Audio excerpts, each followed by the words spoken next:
Well, I guess welcome everyone. Thanks for coming for this meeting, and no real new additions. Kind of Mona went over everything for coming up wise, and so with no further ado, I'm going to welcome our short talk by Mona. Mona Trick is coming to present on the Royal Ontario Museum, and take it away, Mona. My name is Mona Trick, as you probably already figured out. My background is I'm not a geologist, I'm just an engineer. You have Calgary mechanical engineering. I spent my career doing software for the oil industry, mainly production. But that was before. Now I'm retired, and now I can goof off and do fun things like visit the Royal Ontario Museum, which I visited last June. So what I'd like to do in this talk is just to give you an idea of what some of the cool things that are in the Royal Ontario Museum. So if you're in Toronto, make sure to go to the Royal Ontario Museum. First stop is the website, rom.on.ca, because they're not open every day. They're closed on Mondays and certain holidays, not all holidays, but certain holidays. Also, the pricing depends on the day. So you could pay between $24 to $29 a ticket, depending on whether it's a peak time or a non-peak time. The third Tuesday of the evening of the month is free, and they're open until 8:30 on the third Tuesday of the month if you're looking to economize. If you book your tickets online, you can save money. So I recommend, if you know exactly what day you're going, do that. So not only does the Royal Ontario Museum have extensive paleontology, but they also have an excellent ancient Egypt exhibit, Byzantine, Rome, North American history, artifacts worldwide, and toy soldiers, special display on toys. But my focus was the paleontology. So they have a really good early life exhibit, and that starts with the Ediacaran. So this is before the Cambrian, before the Burgess Shale, so 656 million. They have a lot of fossils from Mistaken Point in Newfoundland. Now, Mistaken Point is located here at the far eastern southern part of Newfoundland. And the fossils here have exquisite preservation. So their theory is you had these sea animals, and they were all smothered at once by kind of volcanic ash, which is why we get such excellent preservation. The first fossil you see is this one, and it's huge. It's about yay big. This is the largest sample of multicellular organisms, earliest. And so it's hard to see, but throughout here, you've got several colonies. Like here's a colony, there's an explanation there. There's more colonies over there on this huge fossil, again, from Mistaken Point. I really liked the explanation at the Royal Ontario Museum. They had good signs, such as this one that talks about the Ediacaran, the structures. A lot of the animals they find at Mistaken Point had this fractal symmetry. So you had branches and then sub-branches, kind of like plants. So they kind of look like plants, but they think they're related to the earliest animals. And then they have the fossils. So this is one of the examples. That's a Autia, I think. What I liked is they have the fossil itself, a really good explanation, and then an artist's rendition, which really helped. Because for me, a lot of these fossils look like bludges on the rock. So, but with the artist's rendition, I could then kind of start to pick out the various structures. Even then, even little things like this fossil here, the artist's rendition really helped to kind of understand what this animal looked like. And then you move into the Cambrian, into the Burgess Shale. The Royal Ontario Museum did a lot of research on the Burgess Shale, and they have a lot of Burgess Shale fossils. It starts with this nice cladogram that talks about the different Burgess Shale fossils and where they fit into the kind of the overall tree of life. This is a jellyfish. This is the largest Cambrian jellyfish ever known. It's just huge. And once again, they've got a nice artist renditions to kind of help focus my eye in terms of what that was. And then this is the most complete Anomalcaris fossil ever found.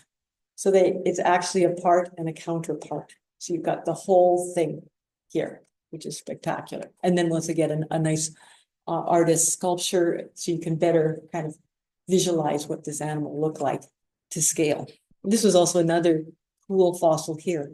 So these are Otaya, which are predatory worms.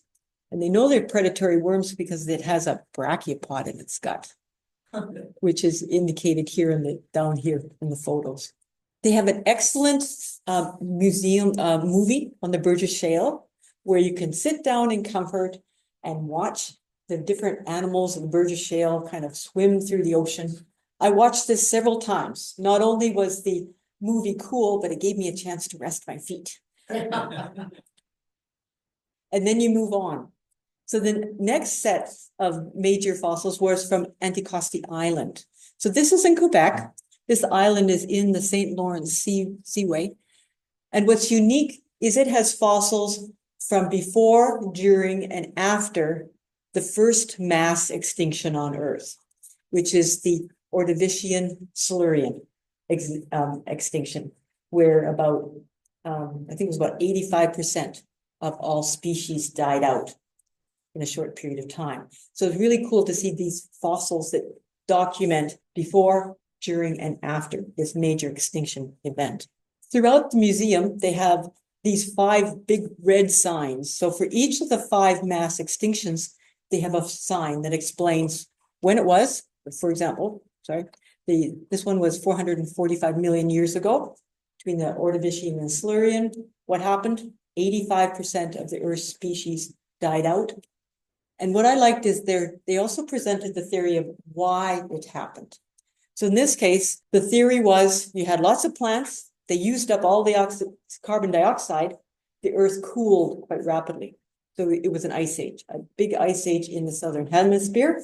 Sea levels lowered as the water was incorporated into the glaciers. And so all the animals that were living in the shallow water inhabitants didn't have a place to live. They died out. But then there was a rapid warming, the sea levels rose, but unfortunately the sea did not have much oxygen in it. So the animals that survived, the first part, died off in the second part because of lack of oxygen. At least that's their particular theory. And then the display goes through each of the ages. So as you go through the ages, they had fossils from each age. And again, the big markers of our 5 mass extinctions.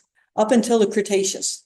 The Royal Ontario Museum has a large number of Alberta fossils from the Cretaceous, including this one. So this is a new species of Pachycephalosaur.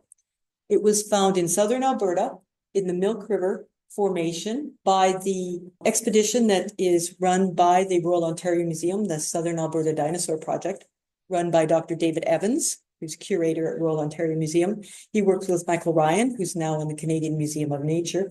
And the person who actually found this fossil was Dr. Caleb Brown. At the time, he's a grad student.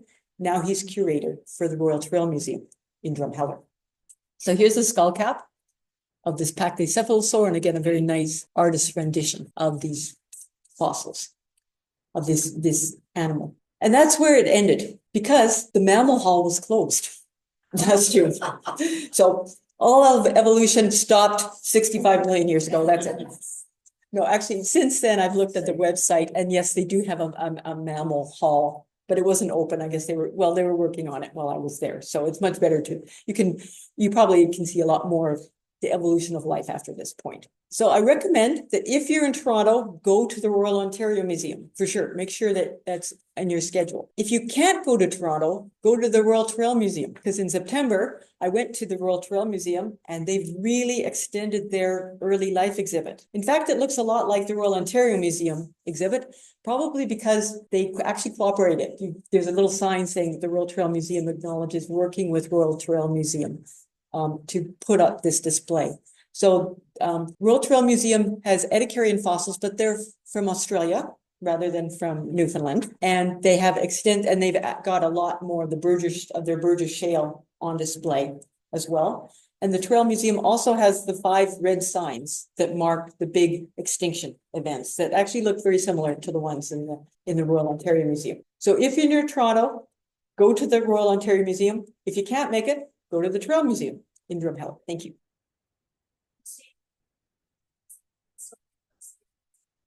I don't know why it's named that way, but you know, who may know is Dr. Emily Bamforth. She did her master's on mistaken point on mistaken stuff, and mistaken point fossils, and she actually identified 3 species. So we're gonna have to get her for a talk. Oh, I'm actually here. I can answer that if you want. So Mistaken Point is just around the corner from a lighthouse called Cape Race. So Cape Race was actually, it's famous because it's the lighthouse that the Titanic sent its SOS signal to. And so the story goes that ships would be approaching the Newfoundland coast and they would be looking for Cape Race.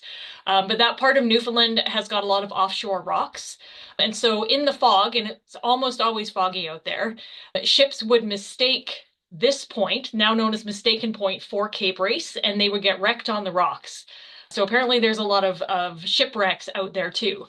But that's how Mistaken Point got its name. It's not related to the fossils, but it's still kind of a cool story to tell. So if you actually go to Mistaken Point, Cape Race is a really easy kind of thing to add on to the trip. There's a lighthouse there that you can go up and, you know, kind of see how lighthouses work.